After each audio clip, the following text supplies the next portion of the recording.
Okay, eto na ang sagot ni PBBM sa kanyang pagkasangkot sa pulburon at sa kumakalat na mga larawan. Agent Morales, tinawag na professional liar ni Oo Pangulo. nga eh. Good morning po, Mr. President. May comment po ba kayo doon kay Agent Morales na ano po yung masasabi po ninyo? Mahirap namang bigyan ng importansya yan. You know, this fellow is a professional liar. At parang jukebox yan eh. Kung ano yung hulog mo na, basta maghulog ka ng pera, kahit anong kantang gusto mo, kakantay niya. Oo, kaya hindi ko walang saysay. Tignan mo na lang ang kanyang record. Tignan mo na lang kanya, may kaso siya na false testimony.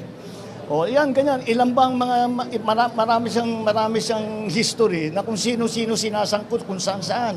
Hindi, parang yun ang hanap buhay yata niya. Kaya professional liar ang tawag ko sa kanya. Thank you, Mr. President. Okay.